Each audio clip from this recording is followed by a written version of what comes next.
जय श्री राधे। श्रीमद्भागवत महापुराण एकादश स्कंद अथैकविंशोऽध्याय गुण दोष व्यवस्था का स्वरूप और रहस्य। श्री भगवान श्री कृष्ण कहते हैं, प्रिय उद्धव, मेरी प्राप्ति के 3 मार्ग हैं, भक्ति योग, ज्ञान योग और कर्मयोग।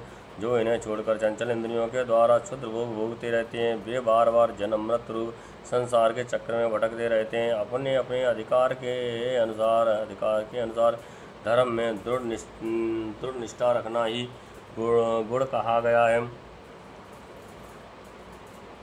और इसके विपरीत अनाधिकार चेष्टा करना दोष है। तात्पर्य यह कि गुण और दोष दोनों की व्यवस्था अधिकार के अनुसार ही की जाती है, किसी वस्तु के अनुसार नहीं। वस्तु के समान होने पर भी शुद्ध अशुद्ध, गुण दोष और शुभ अशुभ आदि का जो विधान किया जाता है, उसका अभिप्राय यह है कि पदार्थ का ठीक निरीक्षण परीक्षण हो सके और उनमें संदेह उत्पन्न करके ही यह योग्य है कि अयोग्य स्वाभाविक प्रवृत्ति को नियंत्रित संकुचित किया जा सकता है। उनके द्वारा धर्म संपादन कर सके, समाज का व्यवहार ठीक चल सके और अपने व्यक्तिगत जीवन के निर्वाह में भी सुविधा हो। इससे ये लाभ भी हो कि मनुष्य अपनी वासना मूलक सहज प्रवृत्ति के द्वारा इनके जाल में न फंसकर शास्त्रानुसार अपने जीवन को नियंत्रित और मन को वशीभूत कर लेता है। निष्पाप उद्धव, ये आचार मैंने ही मनवाद का रूप धारण करके धर्म भार ढोने वाले कर्मजनों के लिए उपदेश किया था। कर्मजनों के लिए पृथ्वी जल तेज वायु आकाश ये पंचभूत ही ब्रह्मा से लेकर पर्वत वृक्ष पर्यंत सभी प्राणियों के शरीर के मूल कारण हैं। इस तरह वे सब शरीर की दृष्टि तो समान हैं ही, सबका आत्मा भी एक ही है।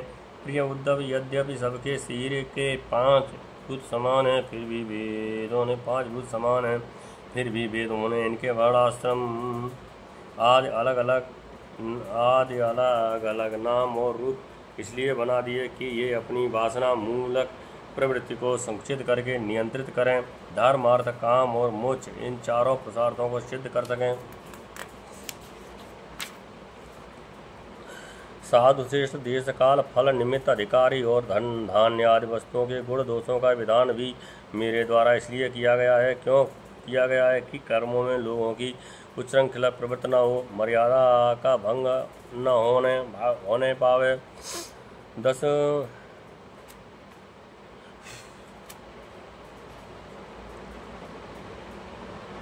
देशों में वह देश पवित्र है जिसमें कृष्ण सार मृग न हो और जिनके निवासी ब्राह्मण भक्त न हो। देशों में वह देश अपवित्र है जिसमें कृष्ण सार मृग न हो और उसके निवासी ब्राह्मण भक्त न हो।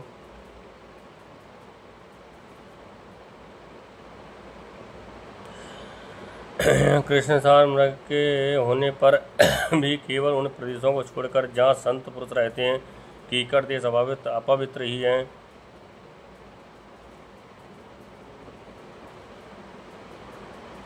अपवित्र ही हैं।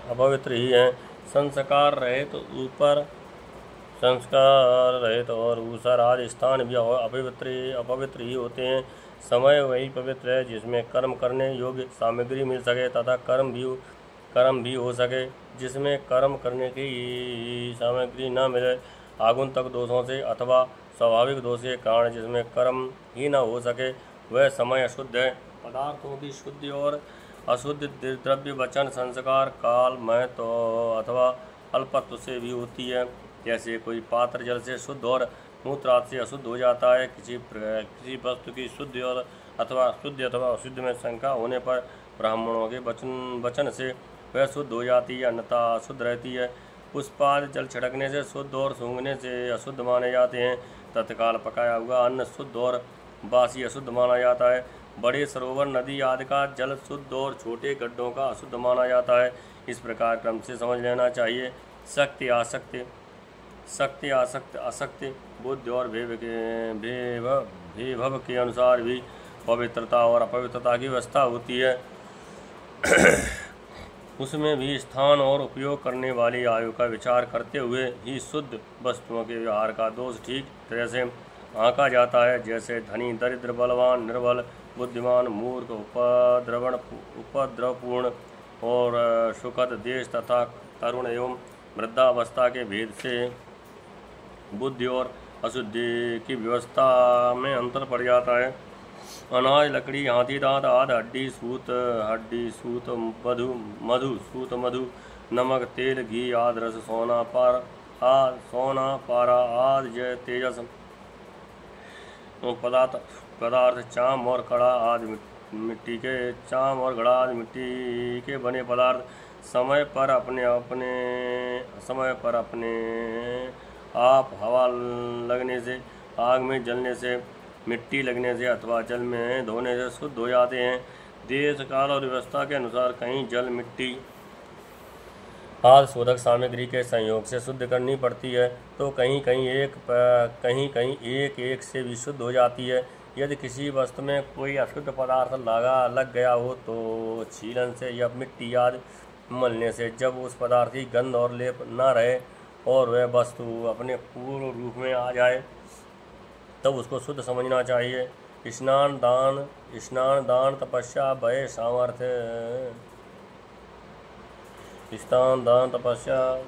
सामर्थ्य संस्कार, कर्म और मेरे स्मरण से चित्त की शुद्धि होती है।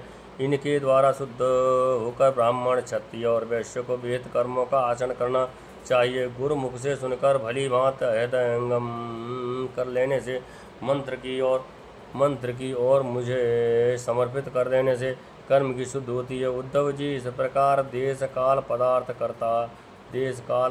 करता मंत्र और कर्म के शुद्ध होने से धर्म और अशुद्ध होने से अधर्म होता है। कहीं कहीं शास्त्र विधि से गुण दोष हो जाता है और दोष गुण, जैसे ब्राह्मणों के लिए संध्या वंदन, गायत्री जप आदि गुण हैं, परंतु शूद्र के लिए दोष हैं। और दूध आदि का व्यापार वैश्य के लिए विहित है, परंतु ब्राह्मण के लिए अत्यंत निषिद्ध है। एक ही वस्तु के विषय में किसी के लिए गुण और किसी के लिए दोष का विधान गुण और दोष की वास्तविकता खंडन कर देता है, और इससे यह निश्चय होता है कि गुण दोष का यह भेद कल्पित है। जो लोग पतित हैं वे पतितों का ऐसा आचरण करते हैं तो उन्हें पाप नहीं लगता, जब कि श्रेष्ठ पुरुषों के लिए वह सर्वथा त्याज्य होता है। जैसे गृहस्थों के लिए स्वाभाविक होने के कारण अपनी पत्नी का संग पाप नहीं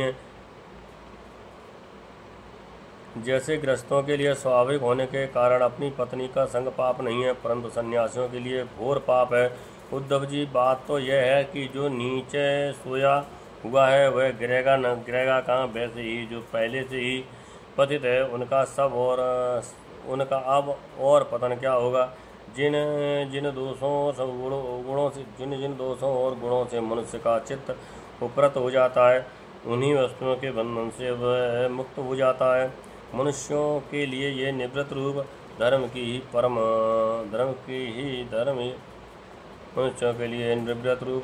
परम कल्याण का साधन है, क्योंकि यही शोक, मोह और भय को मिटाने वाला है।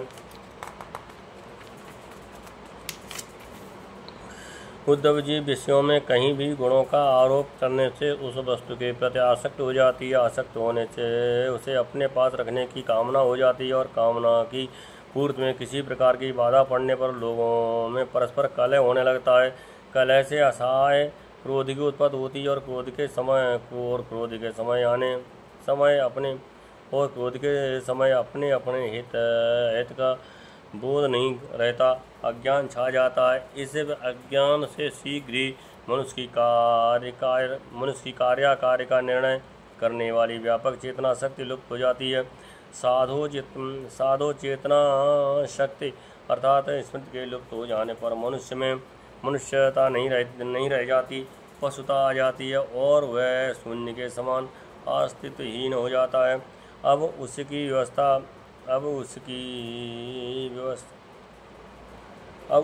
अवस्था वैसी हो जाती है जैसे कोई मूर्छित या मुर्दा हो। ऐसी स्थिति में न तो उसका स्वार्थ बनता है और न परमार्थ, क्योंकि चिंतन करते करते वह विषय रूप हो जाता है। उसका जीवन वृक्षों के समान जड़ हो जाता है। उसके शरीर में उसी प्रकार व्यर्थ श्वास चलता रहता है जैसे लोहार की धोखनी की हवा। उसे ना अपना ज्ञान रहता है और ना किसी दूसरे का। वह सर्वथा आत्मवंचित हो जाता है। उद्धव जी, ये स्वर्गादि रूप फल का वर्णन करने वाली श्रुति मनुष्यों के लिए उन लोगों को परम पुरुषार्थ नहीं बतलाती, परंतु बहिर्मुख पुरुषों के लिए अंतःकरण शुद्धि के द्वारा परम कल्याणमय मोक्ष की विवक्षा से ही कर्मों में रुचि उत्पन्न करने के लिए वैसा वर्ण करती है जैसे बच्चों से औषधि में रुचि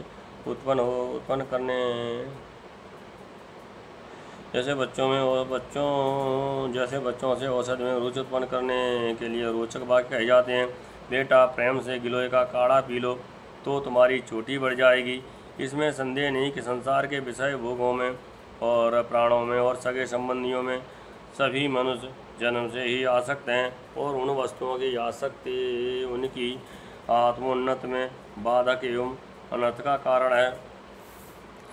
वे अपने परम पुरुषार्थ को नहीं जानते, इसलिए स्वर्ग आदि का जो वर्णन मिलता है वह ज्यों का त्यों सत्य है ऐसा विश्वास करके देवादि योनियों में भटकते रहते हैं और फिर प्रत्यादि योनियों के घोर अंधकार में आ पड़ते हैं। ऐसी अवस्था में कोई भी विद्वान अथवा वेद फिर से उन्हें उन्हीं विषयों में क्यों प्रवृत्त करेगा। दुर्बुद्धि लोग कर्मवादी वेदों का ये अभिप्राय न समझकर कर्म आसक्ति बस उस पुष्पों के समान स्वर्गाद लोकों का वर्ण देखते ही कर्म आसक्ति बस पुष्पों के समान स्वर्गाद लोकों का वर्णन देखते हैं और उन्हीं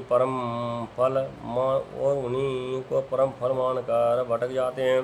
परंतु देवता लोग श्रुतियों का ऐसा तात्पर्य नहीं बतलाते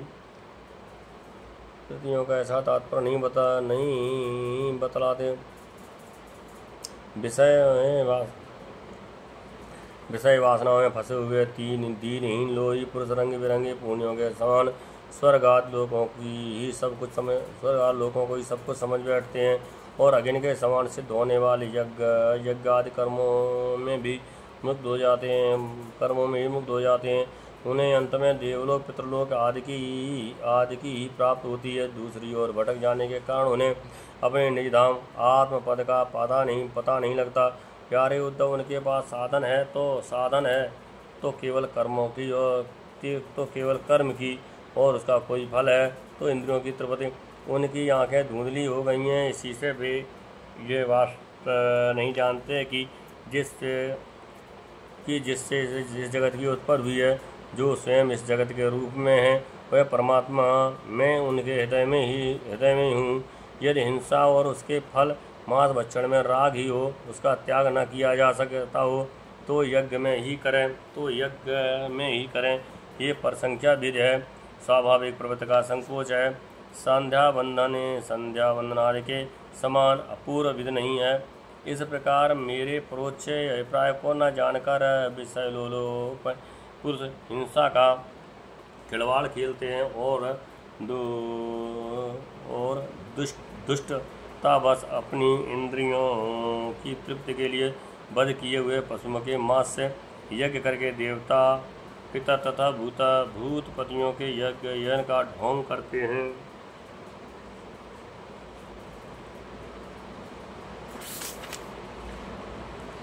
उद्धव जी, स्वर्गाद परलोक स्वप्न के सदृश्यों के समान हैं। वास्तव में वे असत हैं, केवल उनकी बातें सुनने में बहुत मीठी लगती हैं। सकाम पुरुष वहाँ के भोगों के लिए मन ही मन अनेकों प्रकार के संकल्प कर लेते हैं और जैसे व्यापारी अधिक लक्ष्य लाभ की आशा से मूलधन को भी खो बैठता है, वैसे ही वे सकाम यज्ञों द्वारा अपने धन का नाश करते हैं। वे स्वयं रजोगुण तमोगुण सत्वगुण तमोगुण में स्थित रहते हैं और रजोगुणी सत्वगुणी तथा तमोगुणी इंद्रियां देवताओं की उपासना करते हैं। वे उन्हीं सामग्रियों से उतने ही परिश्रम से मेरी पूजा नहीं करते। वे उन्हीं सामग्रियों से उतने ही परिश्रम से मेरी पूजा नहीं करते। वे जब इस प्रकार की पुष्पित वाणी रंग बिरंगी मीठी मीठी बात सुनते हैं कि हम लोग में संयज्ञों के द्वारा देवताओं का यजन करके स्वर्ग में जाएंगे और वहाँ दिव्य आनंद भोगेंगे। उसके बाद जब फिर हमारा जन्म होगा तब हम बड़े कुलीन परिवार में पैदा होंगे, हमारे बड़े बड़े महल होंगे और हमारा कुटुंब बहुत सुखी और बहुत बड़ा होगा। तब उनका चित्त क्षुब्ध हो जाता है और उन्हें हैकड़ी जताने वाले घमंडियों को मेरे संबंध की बातचीत भी अच्छी नहीं लगती। उद्धव जी, वेदों में 3 कांड हैं, कर्म, उपासना और ज्ञान। तीनों कांडों के द्वारा प्रतिपादित विषय है ब्रह्म और आत्मा की एकता। सभी मंत्र और मंत्र दृष्टा ऋषि इस विषय को खोलकर नहीं गुप्त भाव से बतलाते हैं और मुझे भी इस बात को गुप्त रूप से कहना ही अभीष्ट है। वेदों का नाम है शब्द ब्रह्म। वे मेरी मूर्त हैं, इसी से इनका रहस्य समझना अत्यंत कठिन है। वह शब्द ब्रह्म परा पश्यंती और मध्यमा वाणी के रूप में प्राण मन और इंद्रियमय है। समुद्र के समान सीमा रहित और गहरा है, उसकी था लगाना अत्यंत कठिन है। इसी से जैमिनी आदि बड़े बड़े विद्वान भी उसके तात्पर्य का ठीक निर्णय नहीं कर पाते। उद्धव, मैं अनंत शक्ति संपन्न एवं स्वयं अनंत ब्रह्म हूँ। मैंने ही वेद वाणी का विस्तार किया है। जैसे कमला नल में पतला सा सूत होता है, वैसे ही वह देववाणी प्राणियों के अंतःकरण में अनाहत नाद के रूप में प्रकट होती है। भगवान हिरण्यगर्भ स्वयं देव वेद मूर्ति एवं अमृतमय हैं। उनकी उपाधि है प्राण और स्वयं अनाहत शब्दों के द्वारा ही उनकी अभिव्यक्ति हुई है।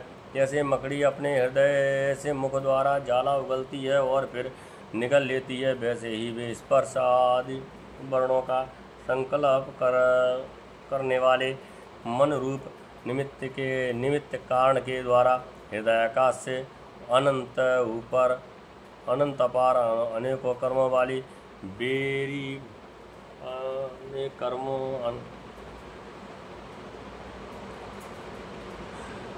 अनेकों मार्गों वाली बेखरी वाणी को स्वयं ही प्रकट करते हैं और फिर उसे अपने में लीन कर लेते हैं।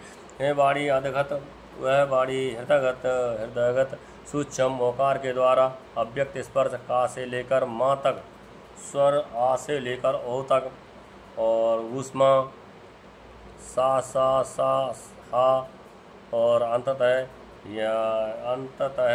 या रा ला वा इन वर्णों से विभूषित है। उसमें एक छंद है उसमें ऐसे छंद हैं जिनसे उत्तर 4 वर्ण बढ़ जाते हैं और उनके द्वारा विचित्र भाषा के रूप में वह विस्तृत हुई है। 4 अधिक वर्णों वाले छंदों में से कुछ ये हैं: गायत्री, ऊड़ी, उश्लिक, अनुपुष्ट, अनुष्टुप, बृहति, पंकर, त्रिष्टुप, जगति, अतिछंद, अतिष्ट, अतिजगति और विराट। वह वेदवाणी कर्मकांड में क्या विधान करती है? उपासना कांड में किन देवताओं का वर्णन करती है और ज्ञान कांड में किन प्रतीतियों का अनुवाद करके उनमें अनेकों प्रकार के विकल्प करती है। इन बातों को इस संबंध में श्रुति के रहस्यों का मेरे अतिरिक्त और कोई नहीं जानता। मैं तुम्हें स्पष्ट बता देता हूँ। सभी श्रुतियाँ कर्मकांड में मेरा ही विधान किया हुआ है। सभी श्रुतियाँ कर्मकांड में मेरा ही विधान करती हैं। उपासना कांड में उपास्य देवताओं के रूप में मेरा ही वर्ण करती हैं और ज्ञान कांड में आकाश आदि रूप से मुझ में ही अन्य वस्तु का आरोप करके उनका निषेध कर देती हैं। संपूर्ण श्रुतियों का बस इतना ही तात्पर्य है कि वे मेरा आश्रय लेकर मुझ में भेदभाव आरोप करती हैं। मेरा आश्रय लेकर मुझ में भेदभाव आरोप करती हैं, माया मात्र कहकर उसका अनुवाद करती हैं और अंत में सबका निषेध करके मुझ में ही शांत हो जाती हैं और केवल अधिष्ठान रूप से मैं ही शेष रह जाता हूँ। इस श्रीमद्भागवते महापुराणे प्रवंसायाम संहितायाम 11 स्कंदे 21 अध्याय। जय जय श्री राधे।